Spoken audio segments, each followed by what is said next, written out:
Kakunti pa yung nababawas sa loob mga idol. So ito yung pwesto nila kuya oh.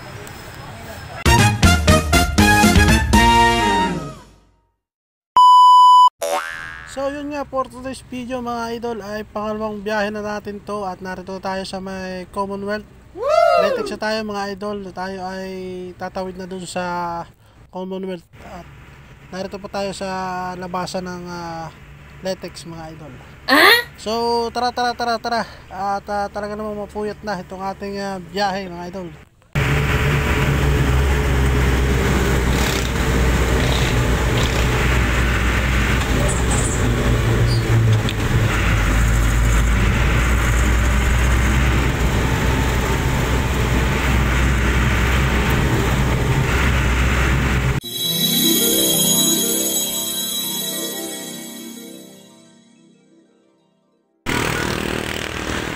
At yun na nga mga idol, narito na tayo sa may kabila ng Commonwealth. Nakaparada na tayo dito sa gilid dahil aantayin natin yung top down at yung top down daw ang maghahakot ng ating buko. Ayun nga, at tinanghali na nga tayo ng dating dito sa Quezon City. Hindi kagaya ng una nating biyahe na tayo ay maagap na karating mga alas 3 ng madaling araw. So tara at antayin natin yung pababa ng buko. Tapos nilipat tayo dito sa kabila, doon sa looban ng palengke at imababa natin dito. At ayun nga mga idol, bali nagpunta na kami dito sa looban, dito sa may looban ng mga pwesto sa may palengke. At nag-isa-isa na nga kami bumaba nitong natin dito sa loob dahil nga medyo matatagalan kami kung aantayin namin ang aantayin magpabalik-balik yung top down na naghahakot sa amin dahil kakaunti naman ang karga.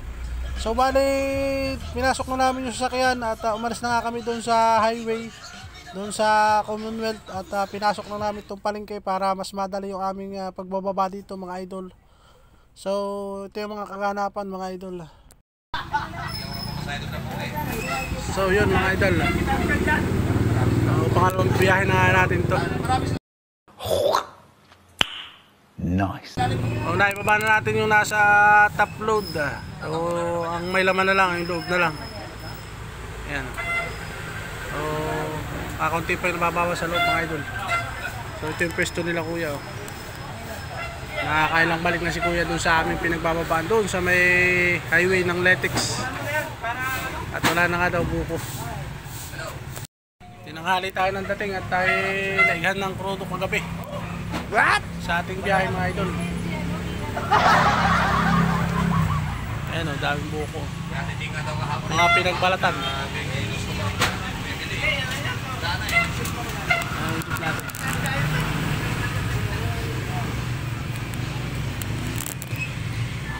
Ayan mga idol, mamaya na tayo mag-update sa ating biyahe. Bababa na ito lahat dito. So yun mga idol, at narito na nga tayo sa maitaas ng nag-akit kami dito sa maitaas dahil nga akala ko ibababa na lahat doon yung buko.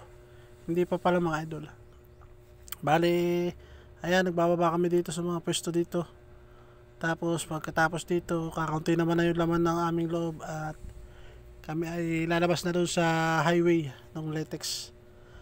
At bali mag-aantay tayo ng payment uli ng aming buyer dito sa buko. So at tatabay lang tayo mga idol kung ano yung mga ganapan dito sa ating biyahe for today's video. Biyahe, ayun, magandang araw at mainit na rito sa ating yatay maulan pa rin. Update, babosh! So yun nga guys, at wala na nga tayong karga mga idol. So bali naubos na yung ating kargang buko dahil kulang pa yung ating karga. So may mga nagtatanong pa nga sa ating mga vendors na kung may buko pa tayo na kasamahan na darating. Bali kulang pa tayo mga buko na ating dinala. So ayun, nakapagsuot-suot na kami doon sa makikipot na daan. Huwag kayo iiyak. Huwag kayo iiyak. At ayan, narito tayo sa tabing kalsada na ng Letex.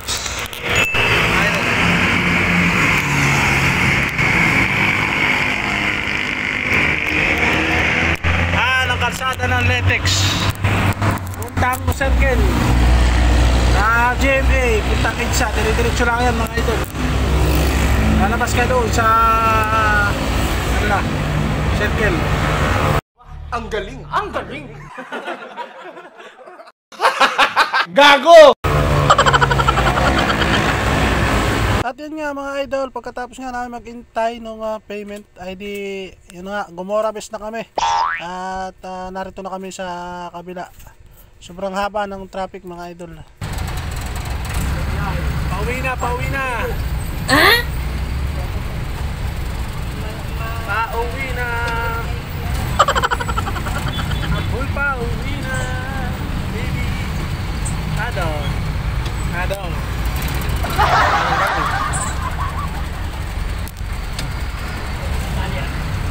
So yun guys, ang lagay sa ating kalsada for today's video. Ayan, traffic. Loko ng traffic dito sa kahabaan ng Letex. What? Alright.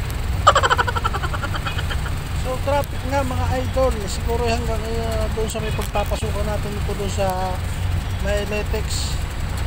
So bali dire-diretso lang tayo at